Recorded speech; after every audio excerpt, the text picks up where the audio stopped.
الحمدللہ رب العالمین والصلاة والسلام علی رسولہ الکریم اما بعد فاعوذ باللہ من الشیطان الرجیم بسم اللہ الرحمن الرحیم رب اشرح لی صدری ویسر لی امری واحلل عقدۃ من لسانی یفقہوا قولی رب زدنی علما رب زدنی علما رب زدنی علما۔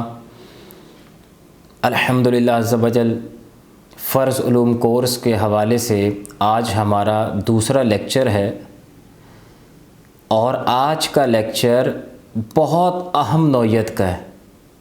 آپ اس کو یوں سمجھ لیں کہ اس کے بعد جتنی بھی فرض علوم کورس کی کلاسز ہوں گی ان سب کی بیس جو ہے وہ اس آج کے لیکچر کو سمجھنے پر موقوف ہے، اتنی اہمیت کا حامل ہے۔ اس لیے آپ لوگوں سے گزارش ہے کہ تھوڑا وقت جو ہے وہ ہمیں ضرور عطا فرما دیں، اس لیکچر کو ایک مرتبہ سماعت فرما لیں، انشاءاللہ عز و جل بہت کچھ سیکھنے کو ملے گا۔ یہ یاد رکھیں کہ اللہ عز و جل نے انسانوں کو اس دنیا پر جب بھیجا ہے تو بغیر کسی مقصد کے نہیں بھیجا، جیسا کہ اللہ تعالیٰ قرآن مجید میں ارشاد فرماتا ہے سورہ ذاریات کی آیت نمبر 56 میں، جس کا مفہوم یہ ہے کہ ہم نے جنوں اور انسانوں کو اس لیے پیدا کیا کہ ہماری عبادت کریں۔ تو اللہ عز و جل کی عبادت کے لیے ہم انسانوں اور جنات کو جو ہے پیدا کیا گیا ہے۔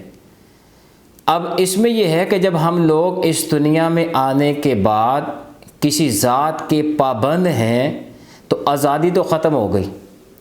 جب پابند ہیں تو اللہ عز و جل نے پھر اپنے انبیاء علیہ السلام کے ذریعے انسان کو کیا کرنا ہے کیا نہیں کرنا وہ تمام احکامات جو ہیں وہ انسان تک پہنچا دیے۔ اور سب سے آخر میں ہمارے آقا علیہ الصلوۃ والسلام جب تشریف لائے تو اپنے ساتھ قرآن اور اپنی احادیث جو ہیں اس امت کے لیے بطور شریعت بطور زندگی گزارنے کا پورا پیٹرن جو ہے وہ ساتھ لے کے آئے۔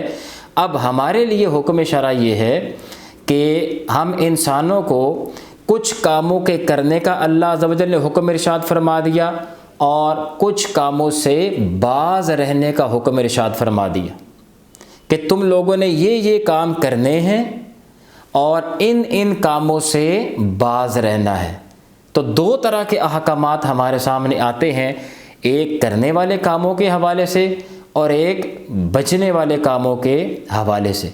میں آپ کے سامنے قرآن مجید کی آیت جو ہے وہ بطور نمونہ یہاں پیش کروں، جیسا کہ اللہ تعالیٰ ارشاد فرماتا ہے سورہ نحل چیپٹر نمبر 16 اس کی ورس نمبر 98 میں۔ اللہ فرماتا ہے تو جب تم قرآن پڑھو تو اللہ کی پناہ مانگو شیطان مردود سے۔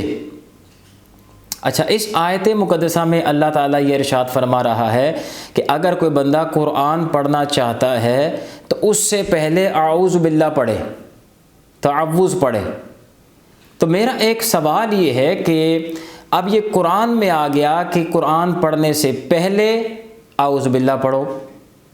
سوال یہ پیدا ہوتا ہے کہ اگر کوئی بندہ قرآن پڑھنے سے پہلے اعوذ باللہ نہ پڑھے تو اس کے بارے میں حکم شرع کیا ہوگا؟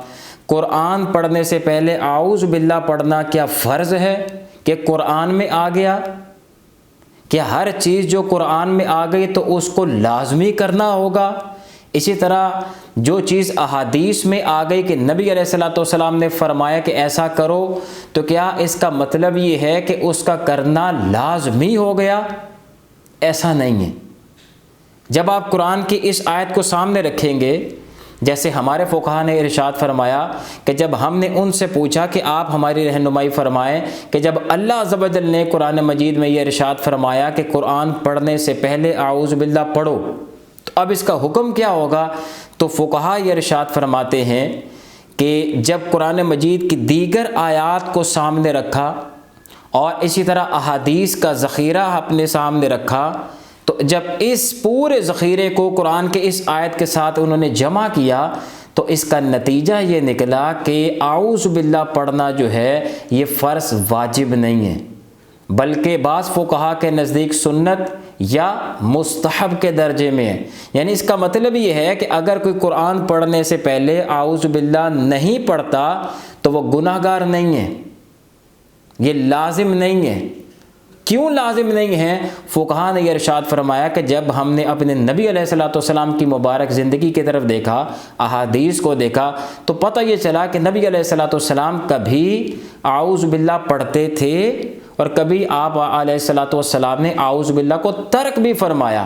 تو اس حدیث سے، اس عمل رسول علیہ الصلوۃ والسلام سے یہ چیز سامنے آ گئی کہ اعوذ باللہ پڑھنا قرآن سے پہلے یہ فرض نہیں ہے، یہ لازم نہیں ہے۔ لازم ہوتا تو نبی علیہ الصلوۃ والسلام اس کو کبھی ترک نہ فرماتے۔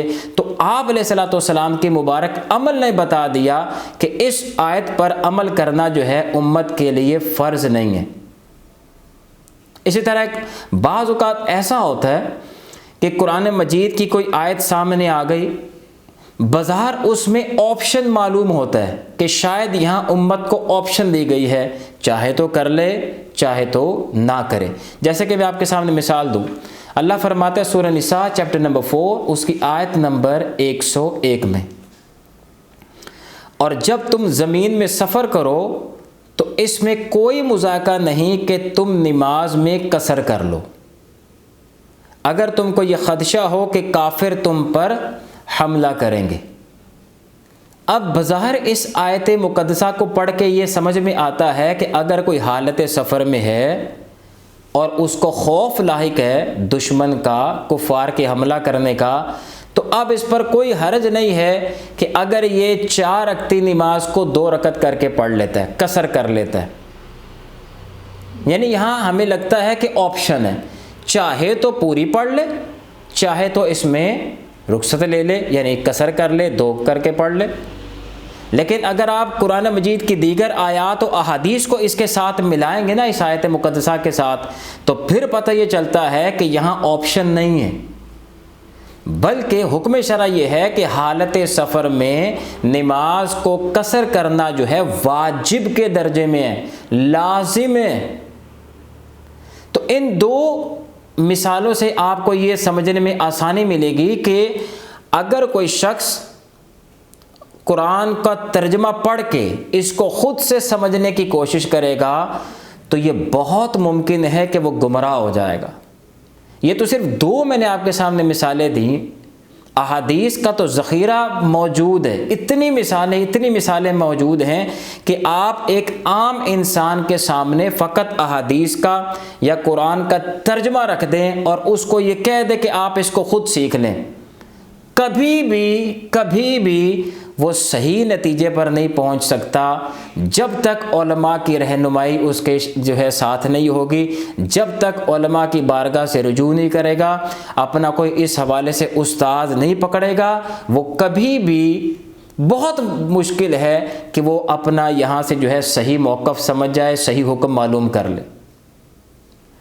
تو بتانے کا مطلب یہ ہے کہ اگر کوئی شخص یہ کہتا ہے کہ جی علماء کی ضرورت نہیں ہے قرآن اور حدیث کو سمجھنے کے لیے، آپ اس کو خود سمجھیں، تو یہ جو میں نے 2 مثالیں دی ہیں یہ سمجھانے کے لیے کافی ہیں کہ عام بندہ ڈائریکٹ قرآن کو پڑھ کے، ڈائریکٹ احادیث کے فقط ترجمے کو پڑھ کے جو ہے وہ ہدایت کو پا لے، صحیح حکم تک پہنچ جائے، یہ بہت مشکل ہے، بہت مشکل ہے۔ یہ کتاب ہے علماء کی ضرورت نہیں، اوپر چھوٹا سا لکھا ہوا فتنہ، علماء کی ضرورت نہیں، قرآن اور حدیث خود پڑھو۔ تو یہ کتاب جو ہے یہ اسی موقف پر پوری کتاب لکھی گئی ہے کہ جو لوگ یہ گمراہی آج پھیلا رہے ہیں کہ جی علماء کی ضرورت نہیں ہے، آپ ان کے پیچھے کیوں لگتے ہیں، آپ خود پڑھیں قرآن اور حدیث۔ اب آپ اسی سے اندازہ کر لیں کہ ہم جب ایک پرائمری خود نہیں کر سکتے، میٹرک خود نہیں کر سکتے، باقاعدہ اس کے لیے ٹیچرز جو ہیں وہ اسکول میں ہمیں سمجھاتے ہیں، اس کے بعد بھی ہمیں سمجھ نہیں آتا، پھر ہم اکیڈمیز کا رخ کرتے ہیں، اس کے بعد جا کے ہمارا بچہ اگرچہ اردو پڑھنا جان لیتا ہے، انگلش پڑھ سکتا ہے، اس کے باوجود اس کو ٹیچر کی حاجت رہتی ہے۔ لیکن قرآن جو سب سے عظیم کتاب ہے، اس میں اتنا علم ہے کہ آپ ساری عمر اس میں غوطہ زن رہیں تو اس کے اندر سے موتی نکلنا تو ختم ہو ہی نہیں سکتے. ہماری عقل ناقص ہے، یہ قرآن اللہ کا کلام ہے. تو اس اتنے بڑے علم کو سیکھنے سمجھنے کے لیے، احادیث کے اتنے بڑے ذخیرے کو سمجھنے کے لیے کسی ٹیچر کی، کسی رہنما کی ضرورت ہی نہیں ہے. آپ اس کو یوں سمجھ لیں کہ اگر آپ کہتے ہیں جی یہ قرآن تو آسان ہے، اللہ نے فرمایا سورۃ غالباً یہ مدثر میں کہ ہم نے اس قرآن کو آسان کر دیا، تو سوال یہ ہے کہ کس کے لیے آسان کیا؟ صحابہ کرام علیہم رضوان تو نبی علیہ الصلوۃ والسلام سے سیکھنے کے محتاج، تابعین صحابہ سے سیکھنے کے محتاج، تبع تابعین تابعین سے سیکھنے کے محتاج. تو ان کی تو زبان عربی، اسی زبان میں جو ہے قرآن نازل ہو رہا ہے، اس کے باوجود سیکھنے کی عادت ہے. اور ہماری تو زبان عربی نہیں، جس قوم کو عربی صحیح بولنا بھی نہیں آتی، دیکھ کے قرآن پڑھنا نہیں آتا، تو کیا فقط ترجمہ پڑھ کے وہ قرآن سیکھ سکتی ہے قوم؟ یہ ممکن نہیں ہے. ٹیچر کے بغیر صحیح راستہ متعین جو ہے اپنے لیے بندہ کر لے، صحیح احکامات تک پہنچ جائے، یہ ممکن نہیں ہے. ہمارا ایک میٹرک کا اسٹوڈنٹ جو ہے وہ اردو پڑھ بھی لیتا ہے، اس کو سمجھ بھی لیتا ہے، اسی طرح انگلش پڑھ بھی لیتا ہے، اس کی ٹرانسلیشن بھی کر لیتا ہے. یا آپ تھوڑا سا اور اوپر لیول پہ چلے جائیں، F A F S C کو لے لیں، یہ تو بچے پڑھ لیتے ہیں نا، انگلش بھی پڑھ لیتے ہیں، اردو بھی پڑھ لیتے ہیں. تو ایسا کیوں نہیں ہوتا کہ جب کسی کو کوئی بیماری لاحق ہوتی ہے، کوئی ایسا مسئلہ اس کو درپیش ہوتا ہے، تو ڈاکٹر کے پاس کیوں جاتا ہے؟ کسی اردو بازار چلا جائے، وہاں سے اچھی اچھی کتابیں لے لے میڈیکل کے حوالے سے، اور ان کو آ کے جو ہے اسٹڈی کرے، اپنی جو بھی اس کی بیماریاں ہیں، اس کی علامات جو ہے اس میں دیکھے، سمٹمز اس کے جو بھی اس میں میڈیکل کی بک میں اس کو سمجھ میں آئے کہ یہ میرے اندر سمٹمز نشانیاں موجود ہیں، تو اس کے اندر جو دوائی ریکمنڈ کی گئی ہے اس کو جا کے میڈیکل اسٹور سے خرید کے کھا لے. آپ دیکھیں گے کہ کبھی بھی کوئی اتنا بڑا رسک لینے کے لیے تیار نہیں ہوتا کہ ہو سکتا ہے کہ میں اگرچہ ہو سکتا ہے کہ اس کو سمجھنے میں کامیاب ہو جاؤں، لیکن کیا یہی علامتیں میری بیماری کی یہی ہو سکتی ہیں؟ کسی اور کی بھی ہو سکتی ہیں. تو اتنا بڑا رسک کوئی بھی نہیں لیتا. وہ ضرور جو ہے، بلکہ بعض لوگ تو اتنے زیادہ جو ہے اس میں کانشیس ہوتے ہیں کہ وہ عام ڈاکٹر کے پاس بھی نہیں جاتے. ان کو تو چاہیے ہوتا ہے کہ بڑا ڈاکٹر، اگرچہ وہ کسی بہت دور علاقے میں بیٹھا ہو، تو پیسے خرچ کر کے وقت لگا کے اس کے پاس جاتے ہیں، پھر دوائی لے کے آتے ہیں. تو اگر ٹیچر کی حاجت نہیں ہے تو پھر کیوں نہیں ہم لوگ خود سے اپنی دوائیوں کا انتخاب کر لیتے؟ آپ اردو پڑھنا جانتے ہیں، انگلش پڑھنا جانتے ہیں، کتاب لے کے اس میں سے دوائی کا انتخاب کریں اور کھانا شروع کر دیں. کبھی بھی ایسا نہیں ہوگا. لیکن صرف جب قرآن کی باری آتی ہے، احادیث کی بات آتی ہے، تو ہم کہتے ہیں جی کسی کی ضرورت نہیں ہے، خود پڑھو، خود سیکھ جاؤ. یاد رکھیں کہ جو بندہ لوگوں کو، عوام کو علماء سے دور کرے، یہ کہہ کے، یہ فتنہ پھیلا کے کہ جی ضرورت نہیں ہے مولویوں کے پاس جانے کی. جو علماء 50 60 70 سال جو ہیں جنہوں نے فقط اس دین کو پڑھنے پڑھانے میں گزار دیا، ان کو تو دین سمجھ نہیں آیا. لیکن ایک بندہ صرف ایک حدیث پڑھ کے چاہتا ہے کہ مجھے سارا دین سمجھ آ جائے، یہ ممکن نہیں ہے. اسی لیے بعض اوقات ایسا ہوتا ہے کہ جس طرح پوسٹ، سوشل میڈیا کا دور ہے، کسی کے پاس پوسٹ آ گئی، حدیث پاک آ گئی، اس میں ایک حکم بیان کیا گیا کہ یہ ایسا کرو. اچھا، علماء کے پاس جائیں تو وہ مسئلہ کچھ اور بیان کر رہے ہوتے ہیں. تو یہ پوسٹ جس کے پاس آئی ہے، یہ سمجھتا ہے کہ یہ میں نے جو ایک حدیث پڑھ لی ہے، میرا علم ان سارے علماء پر فائق ہو گیا ہے، یہ سارے بیچارے جو ہے چنے بیچتے رہے ہیں، ان کو تو پتہ ہی نہیں چلا، اور میں ایک حدیث چونکہ مجھے پتہ چل گئی ہے، لہذا مجھے جو سمجھ میں آ گیا ہے وہ ان کو سمجھ کبھی بھی نہیں آ سکتا. حالانکہ تیرے پاس جو ایک حدیث پہنچ گئی ہے، تیری تو نظر فقط ایک حدیث پر ہے، ان علماء کی نظر پورے قرآن پر ہے، احادیث کے بہت بڑے ذخیرے پر ان کی نظر ہے. ساری عمر یہی کام کرتے کراتے پڑھتے پڑھاتے ان کی گزر گئی ہے. جو تمہارے سامنے حدیث آئی ہے، تمہیں کیا پتہ اس حدیث کی شرعی حیثیت کیا ہے، اس کے اندر جو حکم بیان کیا گیا ہے اس کی نوعیت کیا ہے، آیا یہ منسوخ ہو چکی ہے، آیا یہ خصائص نبوی صلی اللہ علیہ وسلم میں سے ہے. تو بہت سے مسائل ہیں اس میں. اگر آپ اس کتاب کا مطالعہ کر لینا کہ یہ فتنہ کہ علماء کی ضرورت نہیں، قرآن اور حدیث خود پڑھو، تو میں کہتا ہوں بہت سے وساوس آپ کے کٹ جائیں گے۔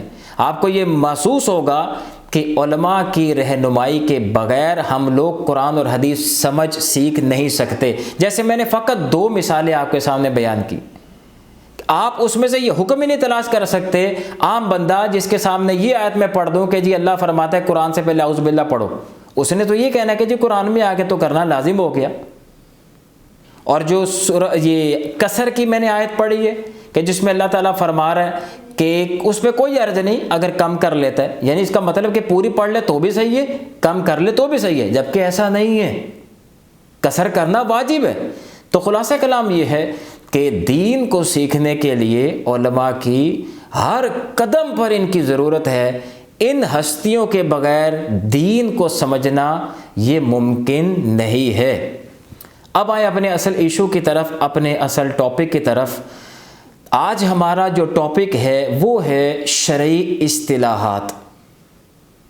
یعنی جب میں نے آپ کے سامنے 2 مثالیں بیان کی نا، تو اس کا مطلب یہ ہوا کہ قرآن میں اگر کسی بات کے کرنے کا ہمیں حکم دیا گیا ہے، بتایا گیا ہے، تو اس کا ہرگز مطلب یہ نہیں ہے کہ وہ لازم ہو گیا۔ جیسے میں نے ابھی آپ کے سامنے 2 مثالیں بیان کی ہیں، تو اس کا مطلب یہ ہوا کہ احکامات میں سٹیجز ہیں، یعنی بعض احکامات ایسے ہیں جن کا کرنا ضروری ہے، بعض میں اس سے ذرا کم جو ہے وہ زور دیا گیا ہے، اسی طرح بعض میں جو ہے بالکل آپشن رکھ دی گئی ہے کہ کرو تو بھی ٹھیک، نہ کرو تو بھی ٹھیک۔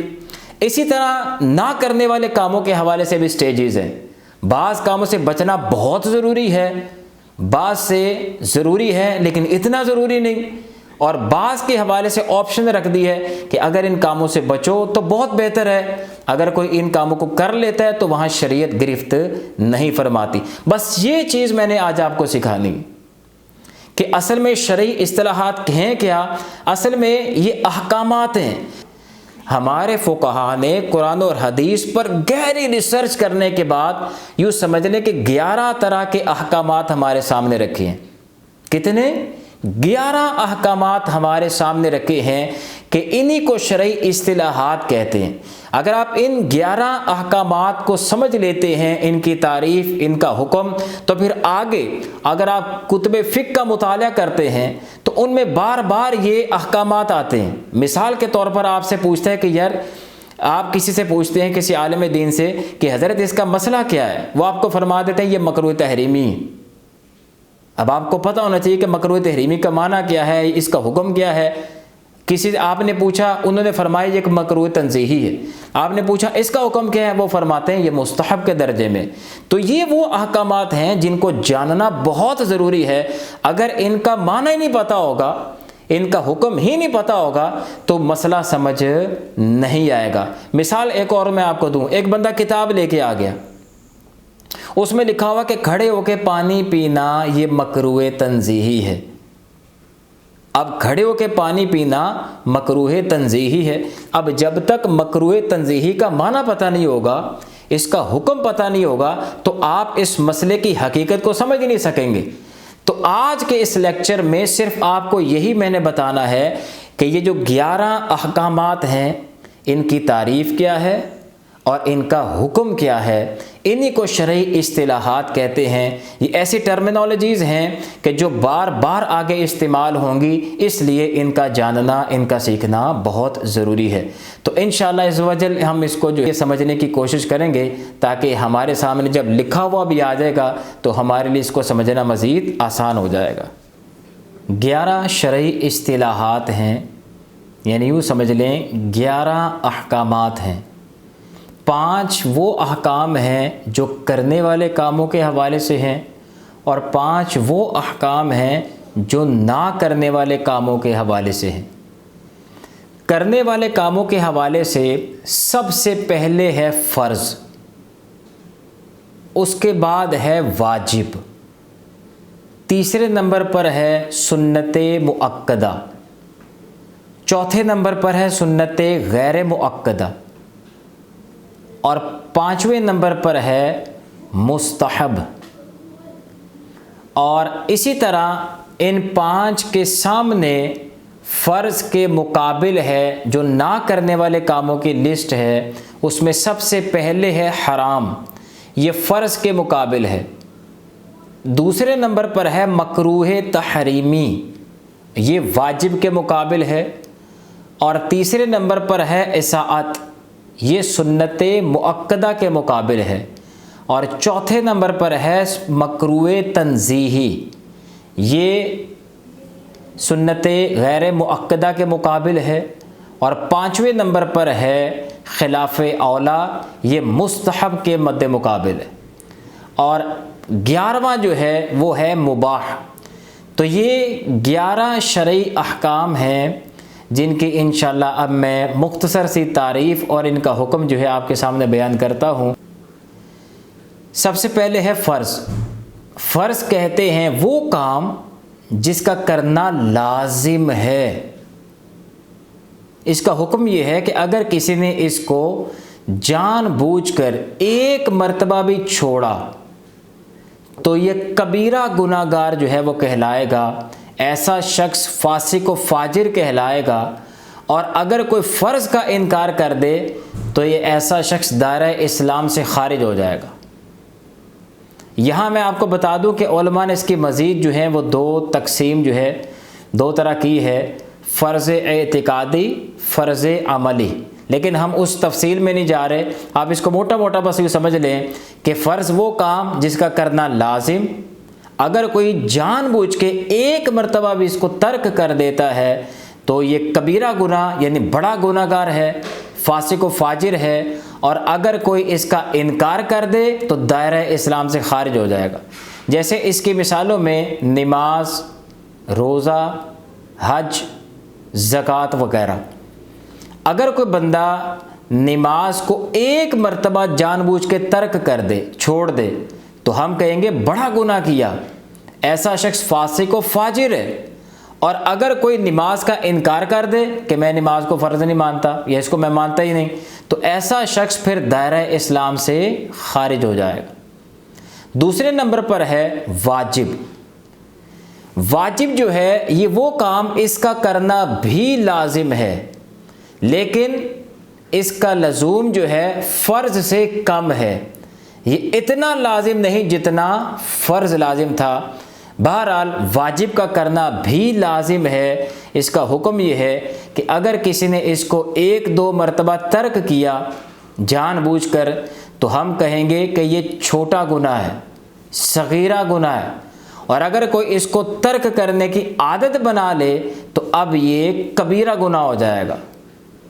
اور اگر کوئی واجب کا انکار کر دے تو وہ دائرہ اسلام سے خارج نہیں ہوگا۔ اس کی مثالوں میں سے جیسے داڑھی رکھنا، داڑھی رکھنا واجب ہے۔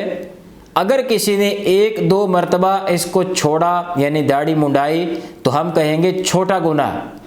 اور اگر کوئی داڑھی منڈانے کی عادت ہی بنا لے تو اب یہ کبیرہ گناہ ہو جائے گا۔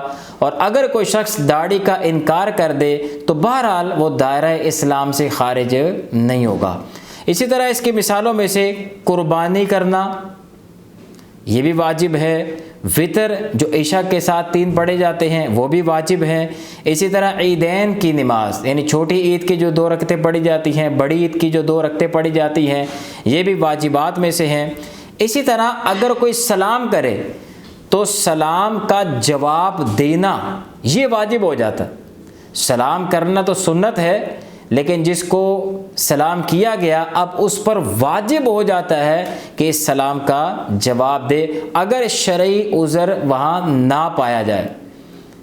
اگر شرعی عذر پایا گیا تو اس پر جواب دینا واجب نہیں ہوگا۔ جیسے مثال کے طور پر ایک بندہ قرآن مجید پڑھ رہا ہے یا نماز پڑھ رہا ہے، اب اس کو اگر کوئی آ کر سلام کر دے تو اب اس پر واجب نہیں ہے کہ جو نماز توڑ کے جو ہے اس کو سلام کا جواب دے۔ تو اسی طرح سلام کا جواب دینا یہ بھی واجب۔ اسی طرح یاد رکھے چھینک آئی اور کسی نے الحمدللہ کہا، اگر کسی نے اس کی الحمدللہ سن لی تو اس پر واجب ہو جاتا ہے کہ اس کو جواب دے، یعنی یرحمک اللہ کہے، یہ بھی واجبات میں سے ہے۔ اسی طرح ہم جو صدقہ فطر دیتے ہیں یہ بھی واجبات میں سے ہے۔ اسی طرح جماعت کے ساتھ نماز پڑھنا مرد کے لیے نارمل کنڈیشن میں یہ بھی واجب ہے جماعت۔ اسی طرح سجدہ تلاوت کرنا، سجدہ تلاوت یعنی ہم جانتے ہیں کہ قرآن مجید میں بعض ایسی آیات ہیں کہ جن کو پڑھے تو سجدہ واجب ہو جاتا ہے، وہ سجدہ تلاوت جو ہے وہ واجبات میں سے ہے۔ اس کے بارے میں تھوڑا سا یہ مسئلہ بھی یاد رکھیں کہ سجدہ تلاوت جو ہے یہ فوراً کرنا واجب نہیں ہو جاتا، بلکہ اگر کوئی اس کو بعد میں کر لے تو بھی اس کی شرعاً گنجائش موجود ہے۔ ہاں یہ یاد رکھیں، ہمارے فقہا نے یہ ضرور بیان فرمایا ہے کہ اگر کسی نے آیت پڑھی، اس وقت وضو نہیں تھا، تو ظاہر ہے کہ اب بعد میں اس کو جو ہے وہ سجدہ کرے گا، لیکن اگر وضو تھا تو اب لیٹ کرنا جو ہے یہ مکروہ تنزیہی ہے۔ یہ کیا مکروہ تنزیہی ہے یہ انشاءاللہ میں بھی آپ کو اس کے بعد میں وضاحت کرتا ہوں۔ اسی طرح یہ بھی یاد رکھے کہ نماز کو قصر کرنا، مسافر کے لیے حالت سفر میں نماز کو قصر کرنا یعنی 4 رکعتی فرض 2 رکعت کر کے پڑھنا یہ واجب ہو جاتا ہے۔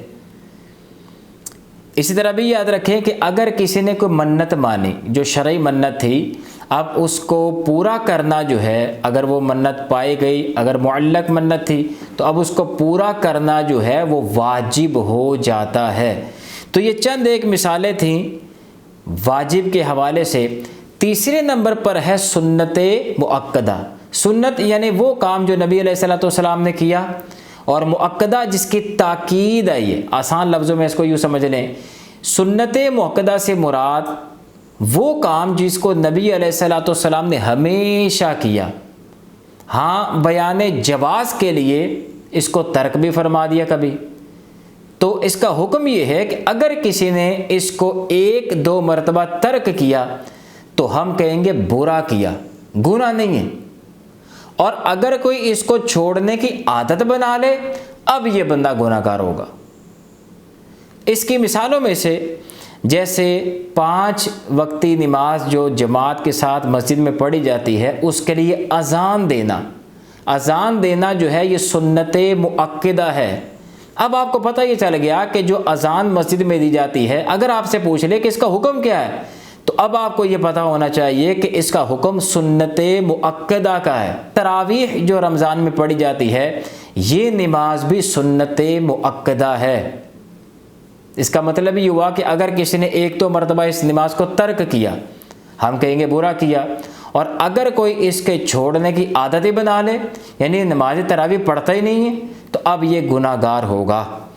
اسی طرح ظہر سے پہلے 4 سنتیں، ظہر کے بعد کی 2 سنتیں، مغرب کے بعد کی 2 سنتیں، عشاء کے بعد کی 2 سنتیں اور فجر سے پہلی 2 سنتیں، یہ جتنی سنتیں ہیں یہ ساری سنت مؤکدہ ہیں۔ اسی طرح نماز میں اور وضو میں بہت سی ایسی سنتیں ہیں جو سنت مؤکدہ کی لسٹ میں آتی ہیں۔ اسی طرح یہ مسئلہ یاد رکھیں، ختنہ کروانا یعنی جب بچہ پیدا ہوتا ہے تو اس کا ختنہ کروایا جاتا ہے، اگر لڑکا ہو تو یہ ختنہ کروانا اس کا حکم کیا ہے؟ اس کا حکم یہ ہے کہ یہ سنت مؤکدہ ہے، یہ کروانی چاہیے۔ اچھا یہ بھی مسئلہ یاد رکھیں، اس کی مثالوں میں سے یہ بھی ہے کہ اگر کوئی دعوت دے ولیمہ کی تو اس کی دعوت کو قبول کرنا ہمارے فقہا یہ ارشاد فرماتے ہیں کہ یہ سنت مؤکدہ کی لسٹ میں آتا ہے، یعنی قبول کرنی چاہیے۔ کون سی دعوت؟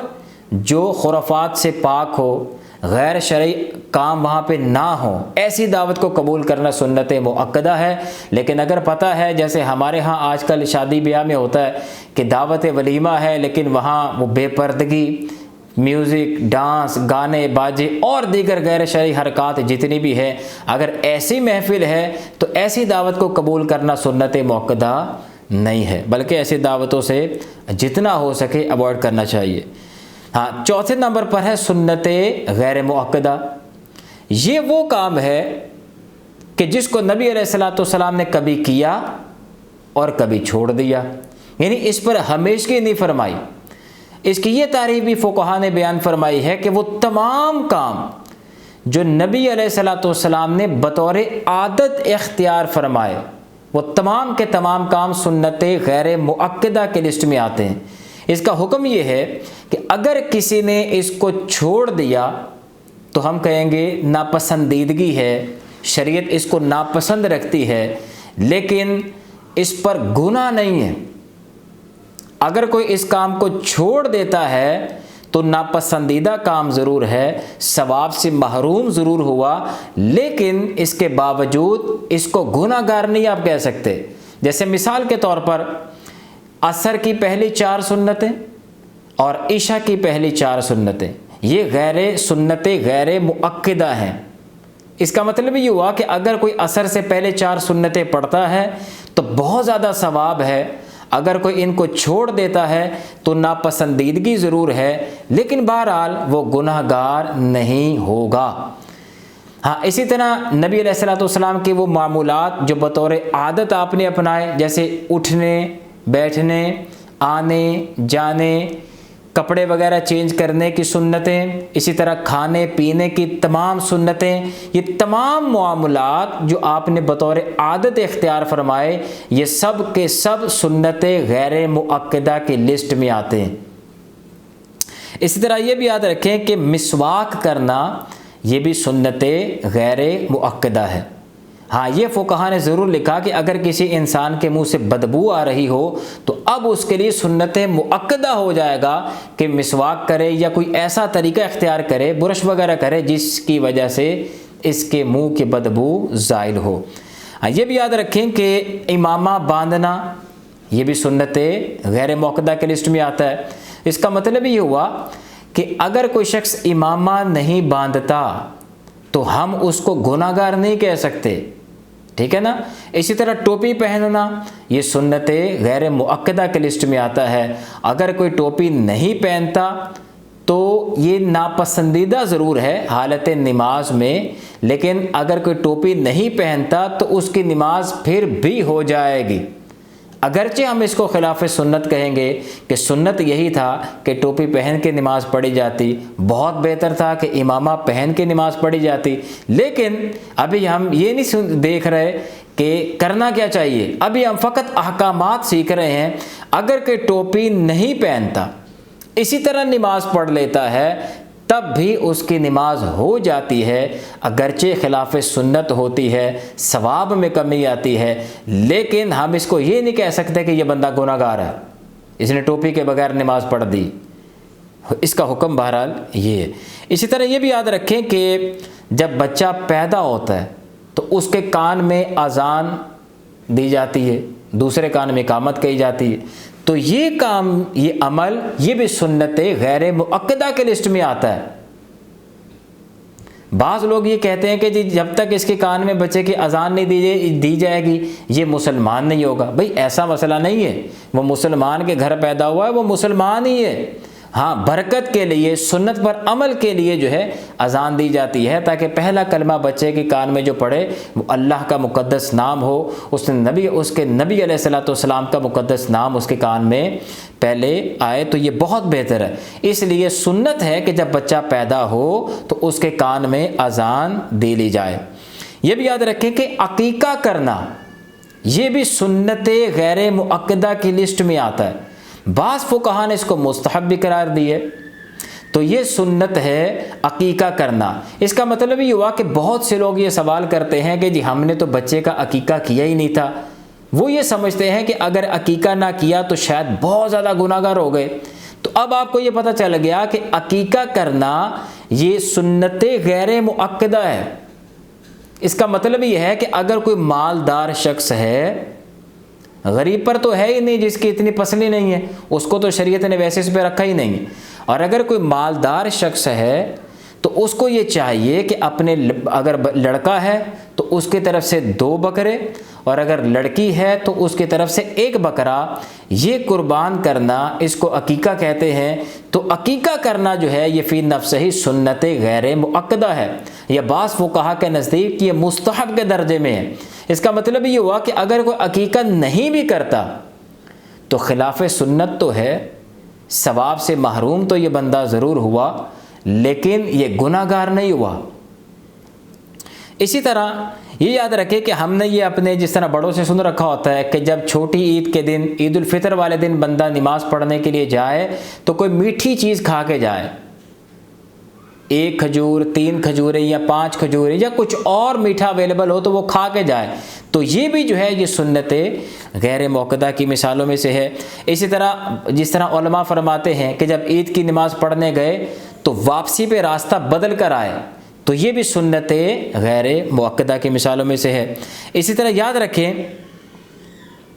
کہ جس طرح بعض لوگ کہتے ہیں کہ بڑی عید والے دن روزہ کا کنسیپٹ جو ہے وہ پیش کرنے کی کوشش کرتے ہیں، جبکہ بڑی عید کو روزہ رکھنا جو ہے وہ ویسے ہی گناہ ہے، اس دن روزہ نہیں ہوتا۔ ہاں، سنت طریقہ یہ ہے کہ جس نے جانور ذبح کیا ہے وہ اپنے جانور کے گوشت سے ہی کھانے کی ابتدا کرے، یہ سنت غیر مؤکدہ کی مثالوں میں سے ہے۔ تو اسی طرح اب 5ویں نمبر پر ہے مستحب۔ مستحب وہ کام کہ جس کو کرنا باعث ثواب ہے، اور اگر کسی نے اس کو ترک کر دیا تو کوئی حرج نہیں، کسی قسم کی ناپسندیدگی نہیں ہے، اس پر کوئی شریعت ملامت نہیں کرتی، گناہ کا تو سوال ہی پیدا نہیں ہوتا۔ مستحب وہ کام کہ اگر کوئی کرے تو باعث ثواب ہے، فضیلت والا کام ہے، لیکن اگر کسی نے اس کو چھوڑ دیا تو شرعاً کوئی حرج نہیں ہے۔ اس کی مثالوں میں سے جیسے نفلی روزے رکھنا، نفلی نمازیں پڑھنا، اسی طرح یہ 11ویں کرنا، محفل میلاد منعقد کرنا، بزرگان دین کا عرس جو ہے اس کو منعقد کرنا، اسی طرح کل، سوئم، 10واں، 40واں، یہ تمام معمولات جو ہیں یہ مستحب کے درجے میں آتے ہیں کہ اگر کوئی اچھی نیت کے ساتھ دائرہ شریعت میں رہتے ہوئے یہ معمولات کرتا ہے تو ثواب پائے گا، اور اگر کوئی شخص ان کاموں کو نہیں کرتا تو کوئی حرج نہیں ہے، اس پر کسی قسم کا وبال نہیں ہے، وہ گناہگار نہیں ہوگا۔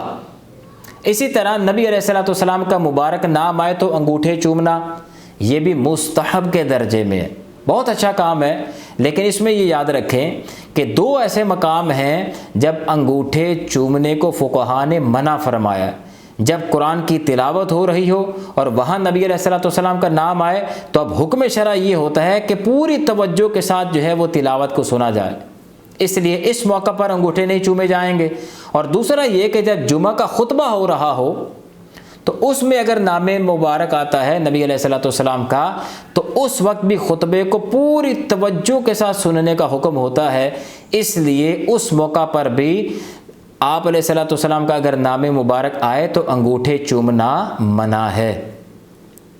یہ مسئلہ بھی یاد رکھیں کہ اذان سے پہلے درود پاک پڑھنا یہ بھی مستحب کے درجے میں ہے۔ اسی طرح جس طرح بعض لوگ جمعۃ المبارک کے بعد، نماز جمعہ کے بعد کھڑے ہو کر جو ہے وہ صلاۃ والسلام پڑھتے ہیں، تو یہ کھڑے ہو کر صلاۃ والسلام پڑھنا یہ بھی مستحب کے درجے میں ہے۔ اسی طرح یاد رکھیں بڑا اہم مسئلہ کہ ایام قربانی میں یعنی ذی الحجہ کے پہلے 10 دن آپ نے علماء سے سن رکھا ہوگا کہ ان 10 دنوں میں بال، غیر ضروری بال اور ناخن وغیرہ نہیں کاٹے جاتے۔ تو اس کا حکم کیا ہے؟ اگر کوئی کٹوا لے تو یاد رکھیں کہ ذی الحجہ کے پہلے 10 دنوں میں جو غیر ضروری بال اور ناخن نہ کاٹنے کا فقہاء ارشاد فرماتے ہیں تو وہ مستحب کے درجے میں ہے۔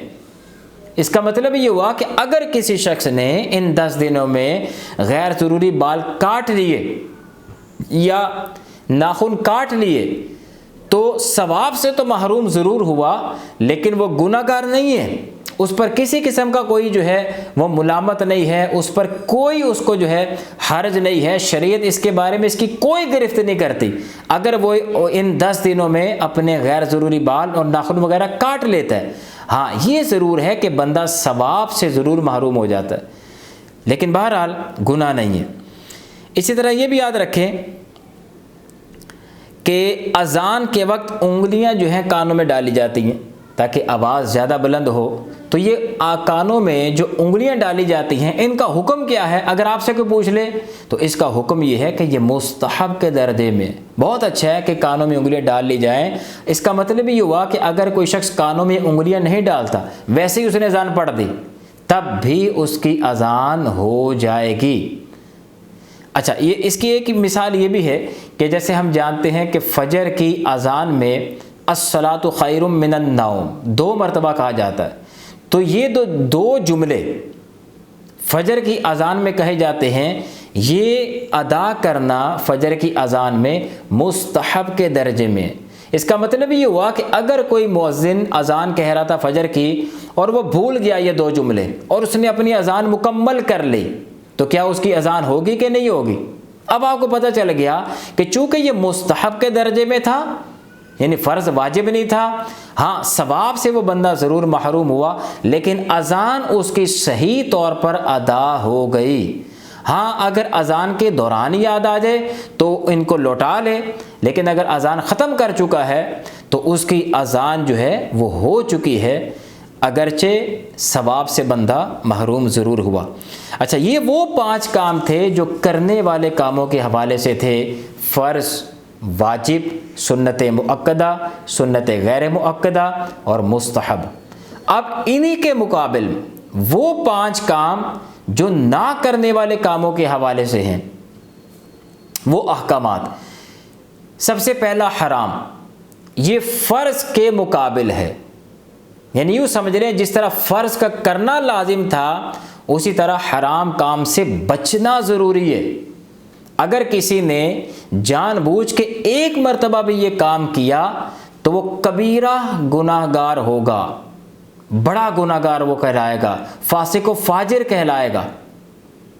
اور اسی طرح اس کے مثالوں میں سے جیسے شراب پینا، سود کھانا، خنزیر کھانا، اور اسی طرح جوا کھیلنا، زنا وغیرہ، یہ حرام کی مثالوں میں سے ہیں۔ اگر کوئی شراب کو کہے کہ حرام نہیں، اس کو حلال جانتے ہم، تو ایسا بندہ دائرہ اسلام سے بھی خارج ہو سکتا ہے۔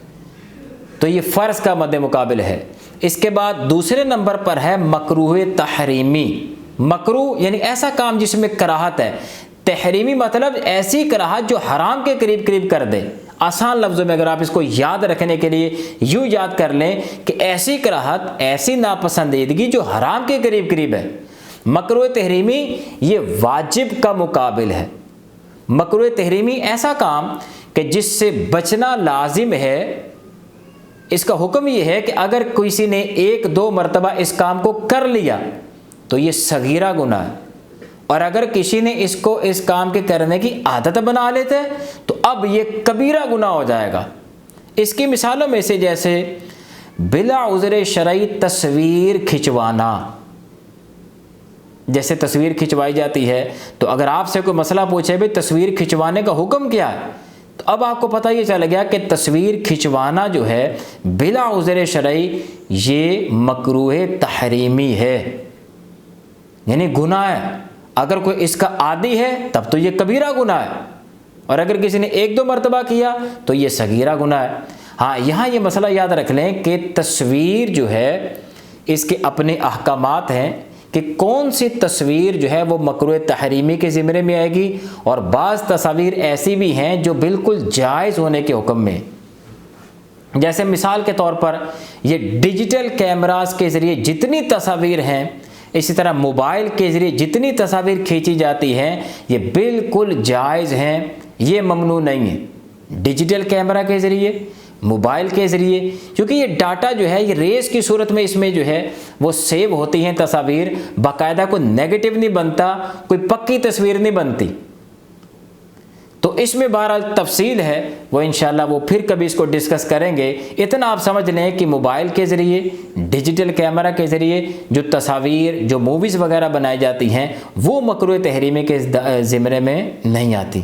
اسی طرح یہ بھی یاد رکھیں کہ گانے باجے سننا یہ بھی مکروہ تحریمی کے زمرے میں آتا ہے، اس کی مثالوں میں سے ہے۔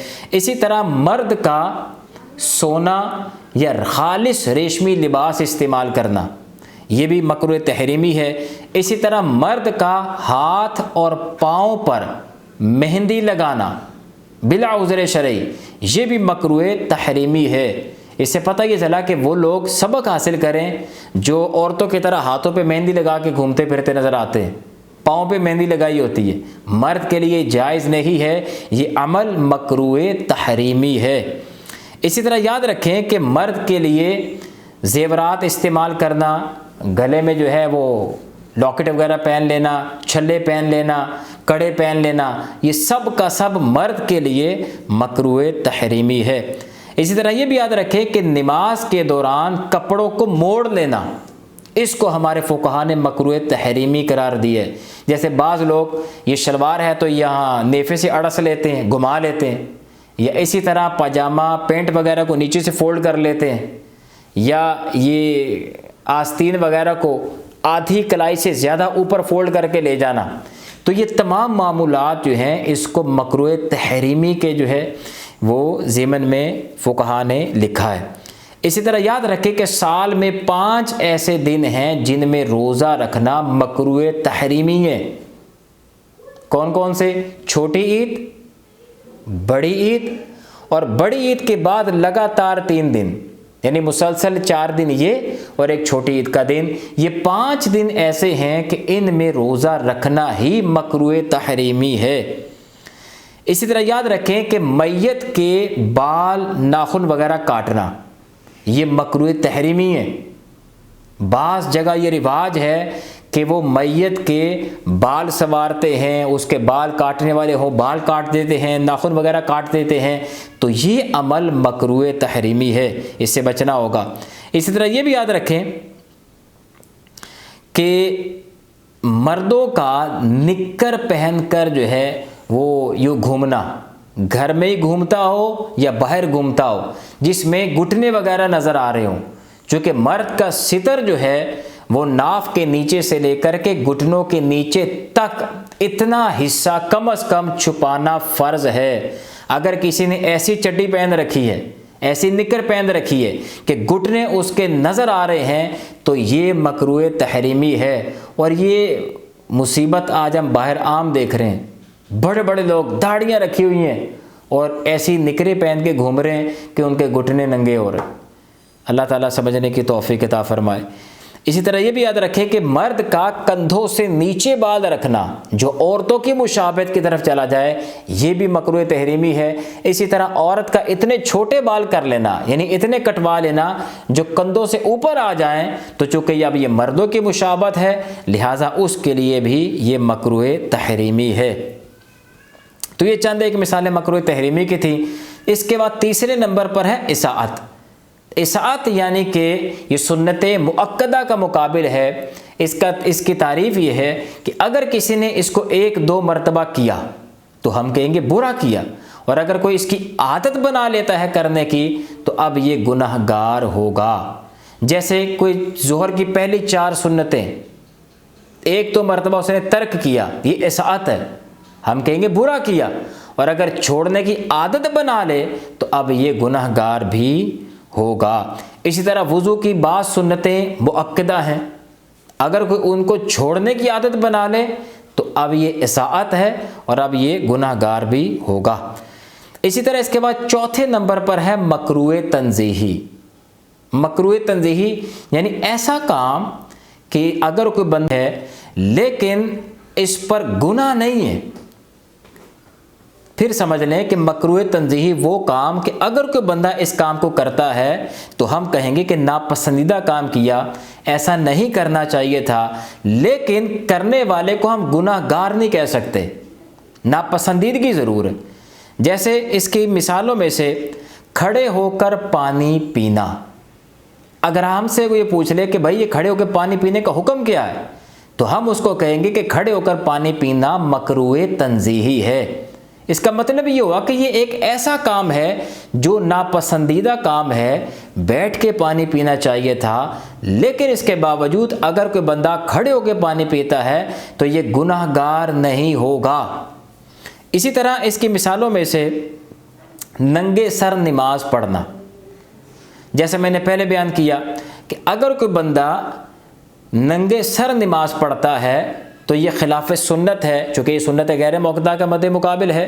اور اسی طرح ناپسندیدہ کام ضرور ہے لیکن یہ گناہ گار نہیں ہوگا، بلکہ ہمارے فقہا نے تو یہاں تک لکھا کہ اگر کوئی ننگے سر نماز پڑھے اور اس حالت میں اس کا نماز میں دھیان زیادہ ہو، خشوع و خضوع زیادہ اس کو ملتا ہے، بغیر ٹوپی کے اگر نماز پڑھے تو اب تو اس کے لیے مستحب ہوگا، بہتر ہوگا کہ بغیر ٹوپی کی نماز پڑھ دے.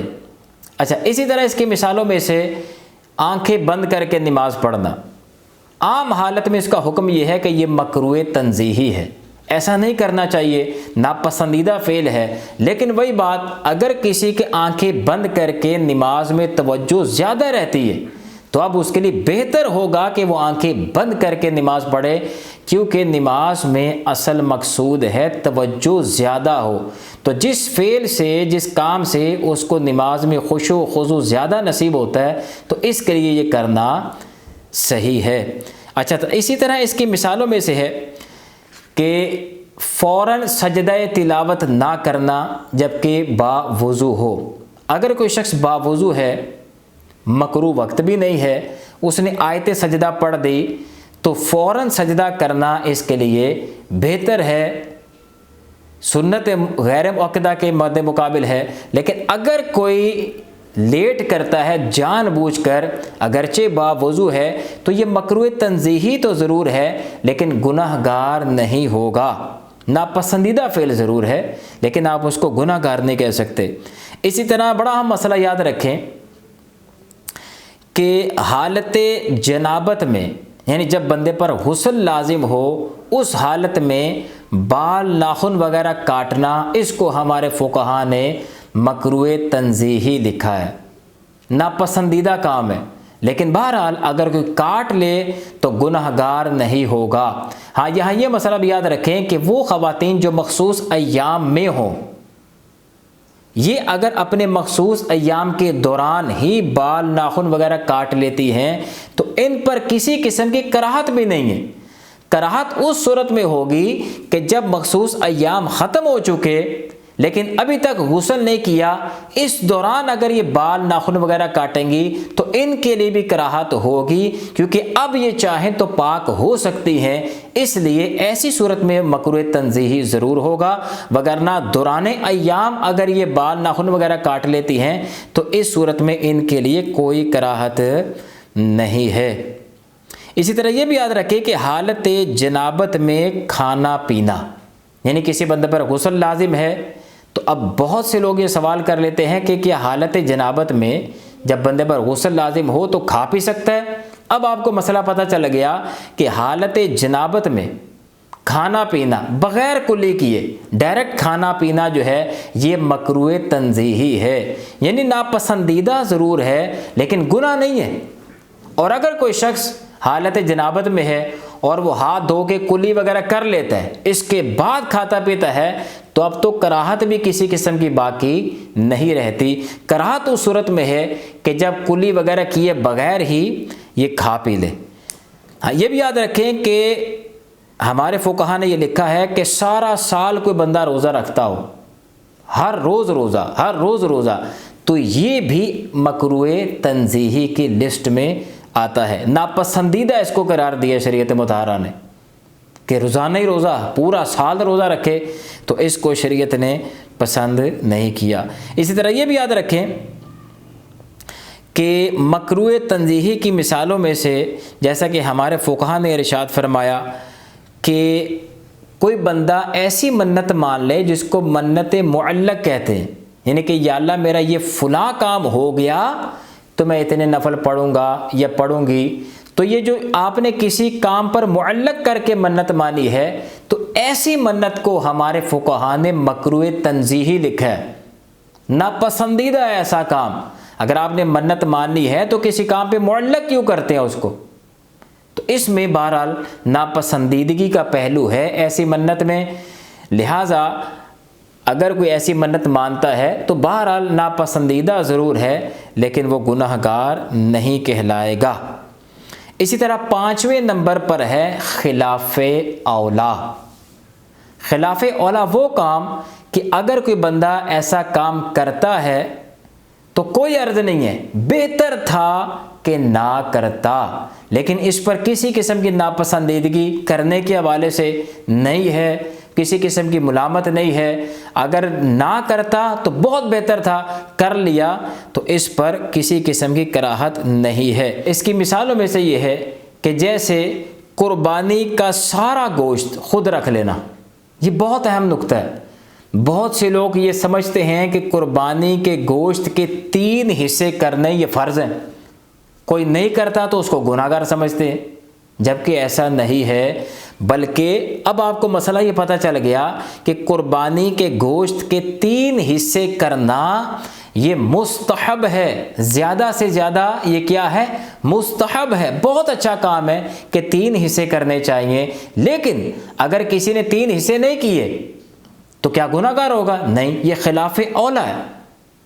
یعنی آپ اس کو یوں سمجھ لیں کہ ایک بہت اچھے کام سے محروم ضرور ہوا، ثواب سے محروم تو ضرور ہوا، لیکن گناہ گار نہیں آپ اس کو کہہ سکتے، نہ ہی اس پر جو ہے وہ کسی قسم کی بندہ جو ہے کراہت کا اس پر جو ہے حکم لگا سکتا ہے کہ آپ نے جو ہے یہ بہت جو ہے کراہت والا کام کر لیا۔ نہیں، بہتر تو تھا کہ 3 حصے کر لیتا قربانی کے گوشت کے، نہیں کیے تو بہرحال کسی قسم کی اس پر ملامت نہیں ہے۔ اسی طرح یہ بھی یاد رکھیں کہ ہمارے فقہا نے یہ لکھا ہے کہ تکیہ وغیرہ لگا کر، یعنی ٹیک لگا کر کھانا پینا، کھانا، تو اس کو فقہا نے خلاف اولا کی مثالوں میں شمار کیا ہے۔ اسی طرح یہ بھی یاد رکھیں کہ قربانی کرنے والے کا، جو قربانی کرنا چاہتا ہے، ذی الحجہ کے پہلے 10 دنوں میں اگر وہ بال ناخن وغیرہ کٹوا لیتا ہے تو یہ زیادہ سے زیادہ خلاف اولا کی لسٹ میں آتا ہے، یعنی ثواب سے محروم تو ضرور ہوا لیکن اس پر کسی قسم کی ملامت نہیں ہے۔ اسی طرح اور بھی اس کی بہت سی مثالیں ہیں، تو یہاں تک 10 شرعی احکامات جو ہے میں نے آپ کے سامنے بیان کر دیے۔ 11واں ہے مباح۔ مباح وہ کام کہ جس کو کرنے پر یا چھوڑنے پر نہ ثواب نہ گناہ۔ مباح وہ کام کہ جس کے کرنے یا چھوڑنے پر نہ ثواب نہ گناہ، جیسا کہ اس کی مثالوں میں سے ہے اچھے اچھے کھانے کھانا، قیمتی لباس پہننا، اچھی اچھی سواریاں، مہنگی سواریاں استعمال کرنا، اور اسی طرح ہمارے جتنے رسم و رواج ہیں جو شریعت سے نہیں ٹکراتے، مثال کے طور پر سالگرہ ہے، تیل، مائیوں، مہندی، مکلاوا، اور اسی طرح دیگر تمام رسم و رواج، وہ تمام ہماری رسومات جو شریعت سے نہیں ٹکراتی وہ مباح کی مثالوں میں سے ہیں۔ یعنی ایسا کام ہے نہ اس کے کرنے والے کو گناہ ملے گا نہ ثواب ملے گا۔ یعنی اگر کوئی بندہ اچھے اچھے کھانے کھاتا ہے تو کیا ہے؟ یہ مباح کے درجے میں ہے، نہ گناہ نہ ثواب۔ اسی طرح کوئی قیمتی کپڑے پہنتا ہے تو اس کا بھی حکم یہی ہے کہ نہ گناہ نہ ثواب۔ یاد رکھیں کہ مباح جو ہے اس پر نہ گناہ نہ ثواب، جیسے میں نے بتایا، لیکن اگر اس کام کو کرتے ہوئے کوئی اچھی نیت ساتھ شامل کر لی جائے تو اب یہ جو کرنے والے کاموں کی لسٹ تھی جن کے کرنے پر ثواب ہے، یہ اس لسٹ میں شامل ہو جاتا ہے۔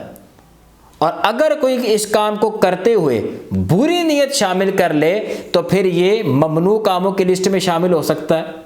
مثال کے طور پر ایک بندہ بڑے مہنگے کپڑے پہنتا ہے، ہم نے کہا مباح ہے، نہ گناہ نہ ثواب۔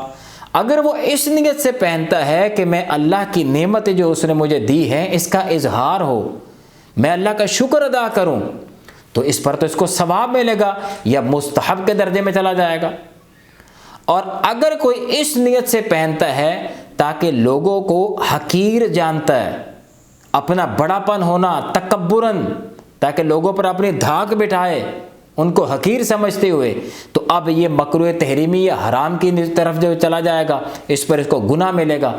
تو تو مباح جو ہے اس کام کو کرتے ہوئے اگر کوئی نیت نہیں ہے تو نہ گناہ نہ ثواب، اور اگر اچھی نیت شامل کر لی گئی تو یہ اس طرف چلا جائے گا، یعنی ثواب والے کاموں کی طرف، اور اگر اس کام کو کرتے ہوئے کوئی بری نیت شامل کر لی تو اب یہ ممنوع کاموں کی لسٹ میں شمار ہو کر اس پر گناہ بھی مل سکتا ہے۔ امید ہے کہ یہ 11 شرعی اصطلاحات جو ہیں آپ یہاں تک اس کو سمجھ گئے ہوں گے۔ اب 2-4 انتہائی اہم باتیں اب ان کو سماعت فرما لیں۔ پہلے یہ چھوٹا سا نقطہ سماعت فرما لیں کہ بعض اوقات کیا ہوتا ہے کہ عوام الناس کے سامنے فقہا جو ہے یہ جو فرض اور واجب کا میں نے آپ کو فرق بیان کیا ہے، وہ اس کو جو ہے وہ بعض اوقات فرض کاموں کو بھی واجب کہہ دیتے ہیں۔ مثال کے طور پر آپ اس سے پوچھیں کہ ان کاموں سے غسل ہوتا ہے، لازم ہوا، وہ کہتے ہیں جی غسل واجب ہو گیا، حالانکہ غسل تو فرض ہو جاتا ہے حالت جنابت کے بعد، لیکن بعض اوقات فقہا فرما دیتے ہیں جی واجب ہو گیا۔ یہاں ان کی اپنی شرعی تعریف بیان کرتے ہوئے اسی معنی میں اس کو لینا مراد نہیں ہوتا، بلکہ بیان کرنے کا مقصد یہ ہوتا ہے کہ یہ کام لازم ہو گیا، غسل واجب ہو گیا، مینز غسل آپ پر لازم ہو گیا۔ اسی طرح آپ نے سنا ہوگا داڑھی مڈانا حرام اور جہنم میں لے جانے والا کام، حالانکہ ابھی میں نے آپ کو یہ مثال سے بتایا ہے کہ داڑھی منڈانا جو ہے یہ مکروہ تحریمی ہے، لیکن فقہا نے بعض اوقات فرما دیتے ہیں کہ داڑھی منڈانا حرام۔ یہاں بیان کرنا یہ مقصد ہوتا ہے کہ داڑھی منڈانا منع ہے، آپ نے اس طرف جانا ہی نہیں ہے۔ عوام الناس چونکہ ان کی تعریفات سے آگاہ نہیں ہوتی تو لہٰذا فقہا ان کو موٹے موٹا مسئلہ بتا دیتے ہیں کہ بھئی آپ نے یہ کام نہیں کرنا، یہ حرام ہے، اور آپ نے یہ کام آپ پر واجب ہو گیا، جیسے زکوٰۃ واجب ہو گئی، غسل واجب ہو گیا، حالانکہ زکوٰۃ تو فرض ہے، غسل بھی فرض ہے۔ تو وہاں بیان کرنا مقصود جو ہوتا ہے وہ لازم ہونا شمار کرنا مقصود ہوتا ہے کہ بھئی یہ کام آپ پر لازم ہو گیا، بھئی یہ کام آپ پر حرام ہے، ان سے بچے، یہ نہیں کرنا۔ تو یہ نقطہ اچھا۔ دوسرا یہ یاد رکھیں کہ جو 11 شرعی اصطلاحات میں نے آپ کے سامنے بیان کی ہیں، ہماری زندگی کا کوئی ایک ایسا کام، کوئی ایک ایسا عمل ایسا نہیں ہے جو اس 11 شرعی اصطلاحات کے دائرے سے باہر ہو۔ ہم کوئی کام کریں، کوئی کلام کریں کسی بھی قسم کا، تو ان 11 شرعی احکامات میں سے کوئی نہ کوئی ایک حکم اس پر لگ جاتا ہے۔ جیسے مثال کے طور پر ایک بندہ باہر کھڑا ہو اور کھڑا کھڑا جو ہے اپنا ہاتھ کھڑا کر لے، پھر نیچے کر لے، اب یہ کیا ہے؟ اس پر بھی حکم لگے گا۔ اگر بلا وجہ کیا ہے، کوئی نیت نہیں ہے، تو یہ مباح کام ہے، نہ گناہ نہ ثواب۔ اور اگر وہ اس نیت سے اس نے کھڑے کھڑے ہاتھ بلند کیا کہ پیچھے کوئی لڑکی جا رہی تھی، اس کو چھیڑنا مقصود تھا، تو اب یہ ظاہر ہے گناہ کے کاموں میں چلا جائے گا، یہ حرام یا مکروہ تحریمی کی طرف چلا جائے گا، تو اس پر اس کو گناہ ملے گا۔ تو بتانے کا مقصد یہ ہے کہ ہماری زندگی کا کوئی ایک کام بھی ایسا نہیں ہے جو ان 11 شرعی احکامات سے کے دائرے سے باہر ہو۔ ہم کچھ بھی کرتے ہیں فوراً اس پر کوئی نہ کوئی ان 11 احکامات میں سے کوئی نہ کوئی حکم اس پر لگ جاتا ہے۔ امید ہے کہ آپ اس مسئلے کو سمجھ گئے ہوں گے۔ اب ایک انتہائی اہم مسئلہ اس کو سماعت فرما لیں کہ آج جس معاشرے سے ہم لوگ جو ہے حصہ ہیں، جس معاشرے کا، اب ہم نے کیا کیا ہے کہ پہلے ایک حدیث پاک سماعت فرما لیں، پھر میں انشاءاللہ اس کی وضاحت کرتا ہوں۔ امام بخاری روایت کرتے ہیں جس کا مفہوم یہ ہے کہ نبی علیہ الصلوۃ والسلام ارشاد فرماتے ہیں کہ اللہ عز و جل ارشاد فرماتا ہے، حدیث قدسی ہے کہ میرا بندہ جتنا زیادہ قرب جتنا زیادہ میرے فرض کی گئی عبادات کو ادا کر کے میرا قرب حاصل کرتا ہے، اور کسی شے سے میرا اتنا قرب حاصل نہیں کر سکتا۔ یعنی اللہ عز و جل فرماتا ہے کہ جو میں نے عبادات اپنے بندے پر فرض کی ہیں، وہ ان کو ادا کر کے جتنا زیادہ میرا قرب حاصل کرتا ہے، اتنا قرب وہ کسی دیگر عبادات سے حاصل نہیں کرتا، اور نوافل کے ذریعے وہ ہمیشہ میرا قرب حاصل کرتا رہتا ہے، یہاں تک کہ میں اس کو اپنا مقرب بندہ بنا لیتا ہوں، پھر وہ مجھ سے دعا کرتا ہے تو میں اس کی دعا قبول کرتا ہوں۔ اسی طرح آگے حدیث پاک مزید جو ہے اس میں اور بھی آگے آپ علیہ الصلوۃ والسلام نے ارشاد فرمایا جو اللہ تعالیٰ ارشاد فرماتا ہے۔ تو بہرحال بتانے کا مقصد یہ ہے کہ جتنا بندہ اللہ کی بارگاہ میں قرب اس کی فرض کی گئی عبادات پر عمل کر کے جو ہے اس کا حاصل کر سکتا ہے، نوافل کے ذریعے نہیں ہو سکتا۔ آج ہم نے سارا پیٹرن چینج کر دیا، ہم نے فرض کو اٹھا کے مستحب کے درجے میں لے آئے اور مستحب کو اٹھا کے فرض کے درجے میں لے گئے۔ کیسے؟ وہ ایسے، آج آپ دیکھ لیں کہ اگر کوئی بندہ نماز نہ پڑھے تو اس کو برا ہی نہیں سمجھا جاتا، نہ اس کو کوئی تانا دیتا ہے، نہ گھر میں سے اس کو کوئی جو ہے وہ اس طرح کا کوئی معاملہ کرتا ہے کہ بھائی تم نے کیوں نہیں پڑھی، اس کو ڈانٹ ڈپٹ کا معاملہ، کچھ نہیں۔ ہمارے معاشرے میں اس کو برا سمجھا ہی نہیں جاتا۔ فرض چھوڑ دے، زکوٰۃ چھوڑ دے، حج چھوڑ دے، روزہ چھوڑ دے، اس کے ساتھ کسی بھی قسم کا ایسا رویہ اختیار کیا ہی نہیں جاتا کہ جس سے اس کو یہ احساس ہو کہ میں نے بہت بڑا گناہ کیا ہے۔ اس کے پیش نظر، اس کے برخلاف آپ دیکھ لیں کہ اگر آج ہمارے معاشرے میں اپنے کسی رشتہ دار کے مرنے پر کل نہ کرے تو اب آپ دیکھیں گے کہ پوری سوسائٹی جو ہے اس کے اگینسٹ ہو جائے گی، اس کو تانے مینے شروع ہو جائیں گے کہ یار تم نے کل ہی نہیں کیے، تمہارا باپ فوت ہوا تم نے کل ہی نہیں کیا۔ حالانکہ کل کی یا اسی طرح سوئم ہے، 40واں ہے، یہ اثر ساری کی ساری چیزیں جو ہیں یہ ایصال ثواب ہے۔ نام ہم نے اپنی سہولت کے لیے رکھ لیے ہیں، اصل ان کا جو ہے وہ جو ان کے پیچھے نیت کار فرما ہے وہ ایصال ثواب کی ہے کہ اپنے فوت شدگان کو فائدہ پہنچایا جائے اپنے نیک اعمال کے ذریعے۔ آپ اس کو کل کے نام سے کر لیں، سوئم کے نام سے، 40ویں کے نام سے، تو یہ ایک ایصال ثواب کی صورت ہے۔ یہ زیادہ سے زیادہ اس کی حیثیت کیا ہے؟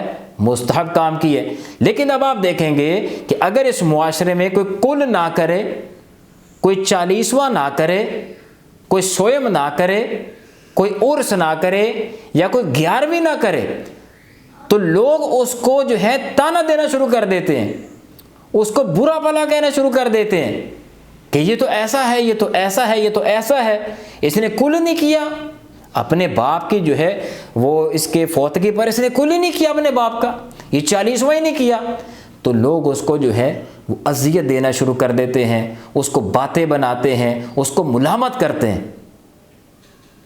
جبکہ اب آپ کو پتہ چل گیا کہ ان معاملات کی شرعی حیثیت کیا ہے؟ زیادہ سے زیادہ مستحب کام کی ہے۔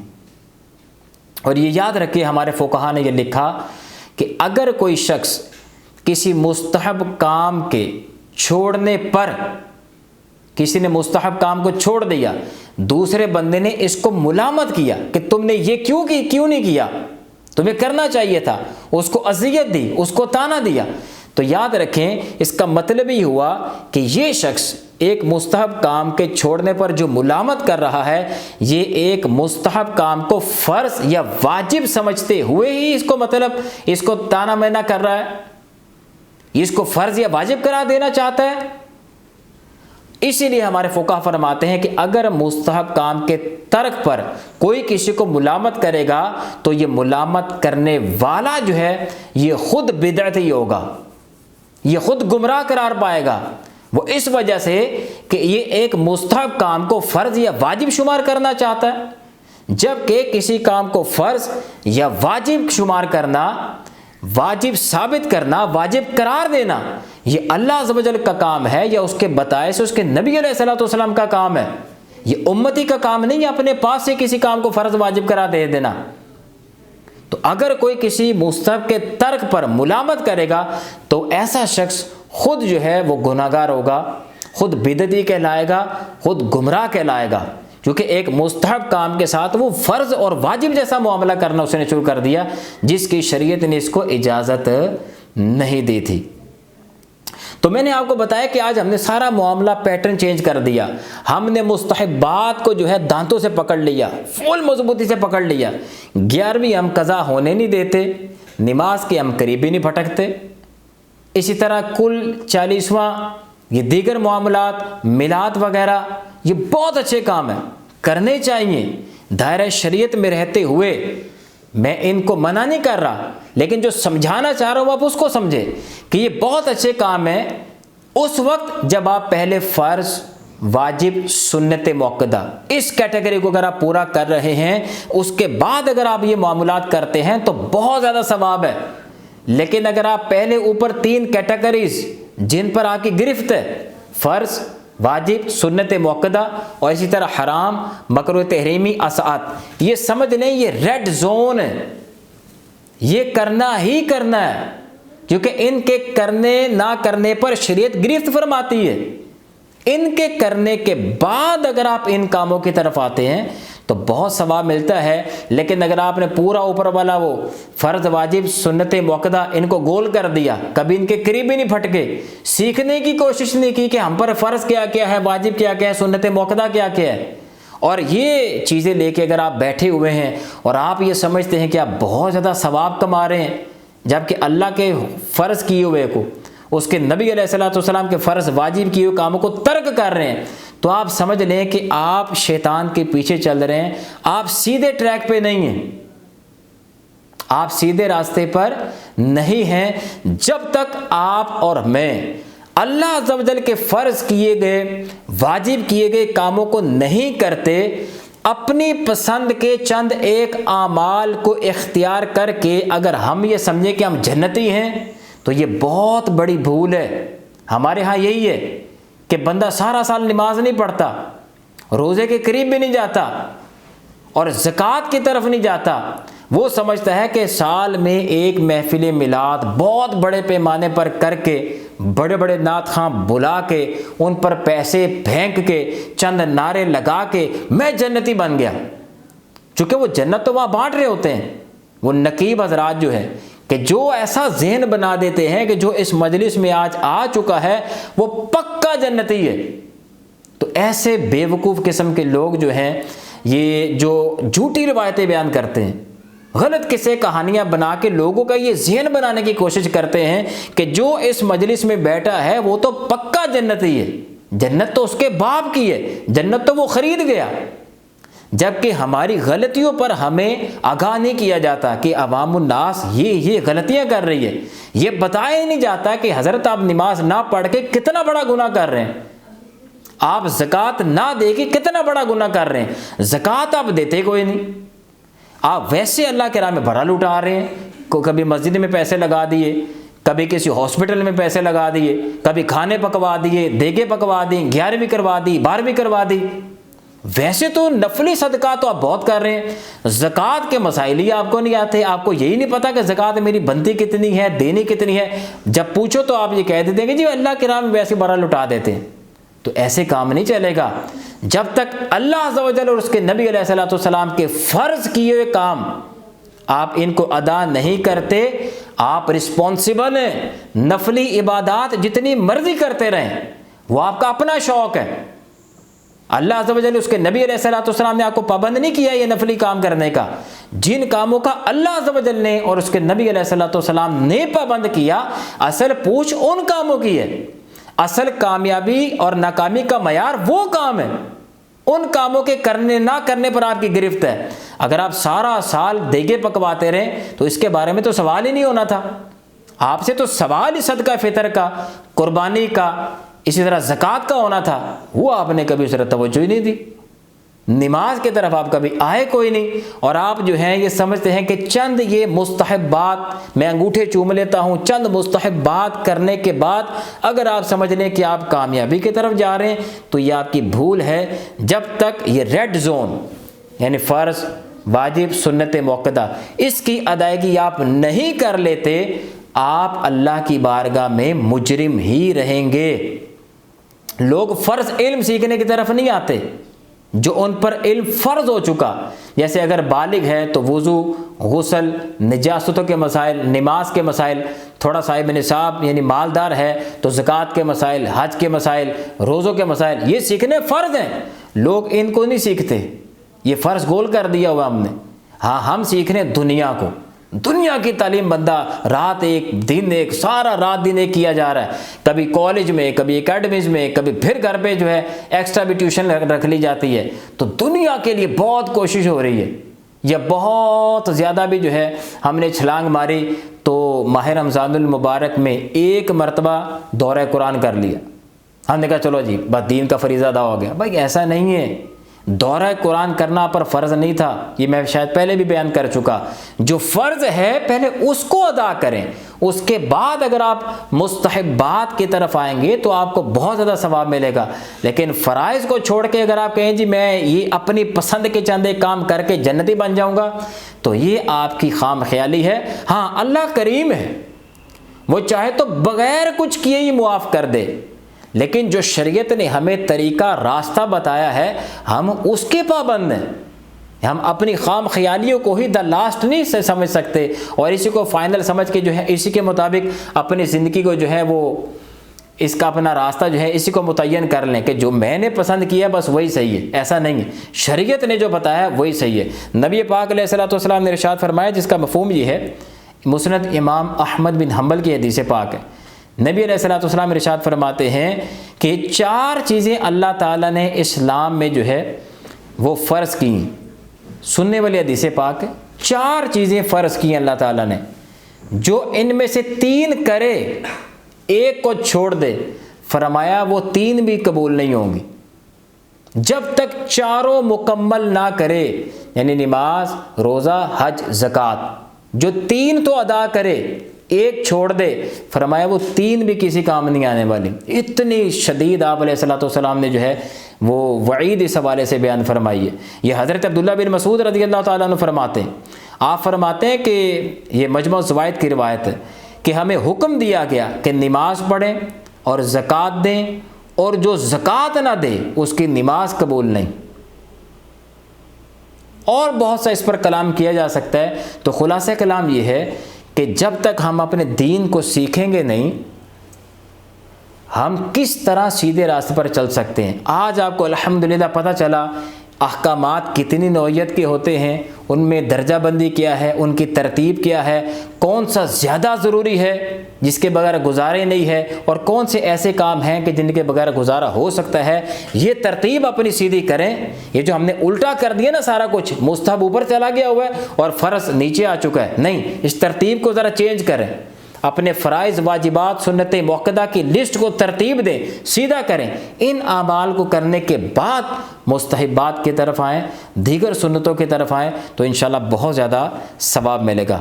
آخر میں بس ایک نقطہ رہ گیا، اس کی میں وضاحت کر دوں کہ یہ یاد رکھیں کہ اگر آپ اپنے دین کو سیکھ لیتے ہیں، جس طرح آج آپ نے چند شرعی اصطلاحات سیکھیں، ان کی مثالوں سے آپ کو یہ سمجھ آ گیا ہوگا کہ یار ہمارا دین تو بہت آسان ہے۔ بعض ایسے کام تھے جن کو آج تک ہم فرض ہی سمجھتے رہے، لیکن وہ تو زیادہ سے زیادہ سنت غیر موقدہ کے لسٹ میں آ رہے ہیں یا مستحب کے لسٹ میں آ رہے ہیں، اور ہم پتہ نہیں ساری عمر ڈرتے ہی رہے کہ یہ ہم نے نہیں کیا، ایسا نہیں ہوگا، ایسا نہ ہوگا، یہ نہیں کیا تو یہ ہو جائے گا، یہ نہیں کیا تو یہ ہو جائے گا۔ دین جس طرح آپ سیکھتے چلے جائیں گے، آپ کے لیے خود بخود آسانیاں پیدا ہونی شروع ہو جائیں گی۔ آپ دین سیکھ کے تو دیکھیں، دین بہت آسان ہے۔ جس طرح میں نے ابھی چند ایک مثالیں دی ہیں، اگر میں ان مثالوں کو طوالت دیتا تو آپ کو سمجھ آتی کہ یار ہم تو ان کو پتہ نہیں کتنا ضروری سمجھتے رہے، لیکن یہ تو مستحب کے درجے میں آ رہا ہے، نہیں بھی کرتے تو گزارا ہو جاتا ہے۔ تو اس کی ایک میں مثال دوں، اگر آپ دین سیکھ لیتے ہیں تو کتنی آپ کے لیے آسانی ہو جاتی ہے کہ جیسے ہمارے ہاں شادی بیاہ کے معاملات ہیں، ایک ہی مثال، شادی بیاہ کے معاملات ہیں کہ ہمارے ہاں ہے کہ جب کسی کے ہاں شادی ہو تو وہ پوری فیملی کو، رشتہ داروں کو جو ہے وہ دعوت ناموں کا سیٹ اپ چلتا ہے، کارڈ چھپتے ہیں، سارے معاملات ہوتے ہیں۔ اصل میں کہ کارڈ چھپوانے کی شرعی حیثیت کیا ہے، پھر اس کو دے کے آنا، کن کن کو دینا، کس ذریعے سے جو ہے اگلے کو دعوت دینا، ان کی شرعی حیثیت کیا ہے، تو جب آپ تھوڑا سا ڈیپتھ میں جاتے ہیں تو پتہ یہ چلتا ہے کہ نہ یہ فرض ہے، نہ واجب ہے، نہ سنت ہے، اور نہ ہی اس طرح فقط اگر کوئی نیت نہیں ہے تو فقط خالی اس کو جو ہے آپ نے دعوت نامہ دے دیا کہ جی منگنی پہ آ جانا، تو یہ نہ فرض ہے، نہ واجب ہے، نہ سنت موقدہ۔ اب ہمارے ہاں جو میں مثال دینے لگا، ہوتا یہ ہے کہ اگر آپ نے کسی کو جا کے خود اس کے گھر جا کے کارڈ نہیں دیا تو وہ اسی پہ بگڑ جاتا ہے۔ مثال کے طور پر آپ نے فون کر کے کہہ دیا کہ یار وہ ہمارے ہاں یہ فنکشن ہے، آپ آ جانا، تو اگلے گھر میں جو ہے لڑائی شروع ہو جاتی کہ دیکھو یہ کوئی دعوت دینے کا طریقہ ہے، خود نہیں آیا، کارڈ لے کے نہیں آیا، اچھا آپ نے فون پہ نہیں کہا، آپ نے کسی کے ذریعے کارڈ بھجوا دیا، تب بھی لڑائی شروع ہو جائے گی کہ دیکھو یہ کوئی طریقہ کارڈ دینے کا، خود دعوت دینے نہیں آیا، چھوٹے بھائی کو بھیج دیا یا فلاں رشتہ دار کو بھیج دیا۔ اتنی باتوں پر خاندان ٹوٹ جاتے ہیں آج۔ شادی بیاہ کے موقع پر ہوتا کیا ہے؟ یہی کچھ ہوتا ہے۔ اچھا دوسری طرف کیا ہے؟ دوسری طرف یہ ہے کہ جن کو بلایا گیا مثلا خود چلے گئے، کارڈ دے دیا کہ بھئی آپ آ جانا، وہ کسی وجہ سے نہیں آ سکے تو یہاں والے جو ہے بگڑ جائیں گے کہ دیکھا آیا نہیں، اب اس کے ساتھ ملنا جلنا میل ملاپ سب ختم، رشتے جو ہے ٹوٹ جاتے ہیں، سال اس کے بعد جو ہے غائب ہو جاتے ہیں، قطع رحمیاں کر دی جاتی ہیں، صرف اس بیس پر ہے کہ بلایا تھا آیا کیوں نہیں، ہم تو اس کے بچے کی شادی پہ گئے تھے، یا وہ خود نہیں آیا، اس کی فیملی کے دیگر ممبرز آ گئے، تب بھی لڑائی کہ دیکھا اپنے آپ کو بہت بڑا سمجھتا ہے، آیا نہیں۔ تو بھائی جان پہلے سمجھنے والی بات تو یہ ہے، ایک ہے اخلاقی طور پر، ایک ہے شرعی طور پر۔ شرعی طور پر پہلے والے کو مسئلے کو دیکھیں، کیا ان پر لازم تھا کہ آپ کو کارڈ دیتے جا کے؟ کیا اس پر ضروری تھا کہ آپ کو ضرور بلاتا؟ اس پر تو نہ فرض تھا نہ واجب تھا۔ اگر اس بھائی نے آپ کو کسی کے ذریعے کارڈ بھجوا دیا یا فون کر کے ہی آپ کو دعوت دے دی تو اس کا شکر ادا کریں نا، اس نے آپ کو دعوت تو دے دی، لیکن ہمارے سامنے شریعت کے احکامات ہوں تو ہم ان کو فالو کریں نا۔ ہم تو خام چھوٹی چھوٹی باتوں کو اتنا بتنگڑ بنا کے جو ہے وہ کئی سال جو ہیں وہ دشمنیاں اور لڑائی جھگڑے سٹارٹ کر دیتے ہیں صرف اتنی بات پر۔ حالانکہ اگر یہ بندہ اس کو جا کے نہیں دعوت دیتا تو کیا یہ سوال یہ ہے کہ کیا یہ اللہ کی بارگاہ میں مجرم ہے؟ کہ یہ کل قیامت والے دن اس سے پوچھا جائے گا کہ تو نے کیوں نہیں جا کے اس کو کارڈ دیا، یا خود کیوں نہیں گیا، دوسرے کے ذریعے کیوں کارڈ بھجوا دیا، یا تو نے کیوں فون کر دیا، خود پہنچ کے کیوں نہیں اس کو دعوت دی؟ کیا یہ رسپانسبل ہے؟ بالکل بھی نہیں۔ اس پر کون سا فرض واجب تھا؟ اسی طرح دوسری طرف اگر انہوں نے اس کو دعوت دی اور وہ نہیں آ سکا کسی وجہ سے تو کیا وہ گناہ گار ہے؟ بالکل بھی گناہ گار نہیں ہے۔ اس پر کون سا فرض اور واجب تھا کہ اس کی دعوت پر آتا ہی آتا، یا اس کے گھر والے آ گئے اور وہ خود نہیں آیا تو وہ کون سا رسپانسبل ہے کہ اللہ تعالیٰ اس کو کل قیامت والے دن کھڑا کر کے پوچھے گا ہاں بھائی اس کی منگنی والے دن پہنچا کیوں نہیں؟ کچھ بھی نہیں ہے۔ جب اللہ عز و جل اس کے نبی علیہ الصلوۃ والسلام اس بندے کی گرفت نہیں فرما رہے تو میں آپ کون ہوتے ہیں ایک دوسرے کی گرفت کرنے والے؟ ایک دوسرے کی پھر غیبتیں شروع اور پتہ نہیں کہاں سے کہاں پہنچ جاتے ہیں۔ تو بیان کرنے کا مقصد یہ ہے، ہاں اخلاقیات وہ چلے ٹھیک ہے، آپ کہیں گے جی اخلاقیات بھی کوئی چیز ہوتی ہیں، ٹھیک ہے آپ نے ان کو دعوت دی وہ نہیں آیا، آپ نے کہا کہ اس نے غیر اخلاقی حرکت کی ہے، اب اس کے نہ آنے پر آپ نے جو گھر میں جھگڑا شروع کر دی ہے اور آپ نے جو تانے مینے شروع کر دی ہیں اور آپ نے جو غیبتیں شروع کر دی ہیں، یہ تو اخلاقیات سے بھی نیچے جا چکے ہیں آپ۔ چلو اس نے ایک غیر اخلاقی حرکت کی، آپ تو غیر شرعی حرکات پہ اتر آئے، تو تھوڑا سا اس طرف توجہ دیں۔ اگر ہم دین سیکھتے ہیں تو بہت سی آسانیاں ہمارے سامنے آ جاتی ہیں، بہت سی مثالیں ہیں، وقت پہلے بہت ہو چکا ہے۔ آخر میں صرف ایک نقطہ میں آپ کو بیان کر دوں کہ جیسا کہ میں نے بیان کیا کہ شریعت بنانا کیا کام فرض ہوگا کیا واجب ہوگا، یہ اللہ عز و جل کا کام ہے یا اس کے بتائے سے اس کے حبیب علیہ الصلوۃ والسلام کا کام ہے؟ کسی امتی کا کام نہیں ہے کہ وہ اپنے پاس سے کسی کام کو فرض یا واجب قرار دے دے یا اپنے پاس سے کسی کام کو حرام یا مکروہ تحریمی یا مکروہ تنزیہی قرار دے دے۔ ایون کہ اگر کوئی مکروہ تنزیہی بھی کام ہے نا، اگر آپ کہتے ہیں کہ یہ کام مکروہ تنزیہی ہے تو ہمارے فقہا نے لکھا ہے اس کے لیے بھی شرعی دلیل درکار ہے۔ آپ اپنے پاس سے تو کسی کام کو مکروہ تنزیہی ناپسندیدہ بھی نہیں کہہ سکتے، لیکن آج ہم دیکھتے ہیں کہ دونوں طرف جو ہے معاملات بڑے ہی ڈس بیلنس ہوئے ہوئے۔ مثال کے طور پر میلاد شریف، میلاد کی حیثیت کیا ہے؟ دائرہ شریعت میں رہ کے کیا جائے تو مستحب کی ہے، بہت اچھا کام ہے، لیکن ہمارے ہاں دونوں طرف دیکھ لیں، بعض جاہل لوگ جو ہیں، میں علماء کی بات نہیں کر رہا، علماء تو جانتے ہیں، جہلا کے ہاں یہ ہے کہ اگر کسی نے محفل میلاد نہیں ارینج کی اس سال یا کسی بھی سال تو جہلا اس پر اعتراض شروع کر دیں گے کہ دیکھا محفل میلاد نہیں کرتا، یہ ایسا ہے یہ ایسا ہے یہ ایسا ہے، اس پر تانے، اس کی غیبت شروع، اس کو برا بھلا کہنا شروع۔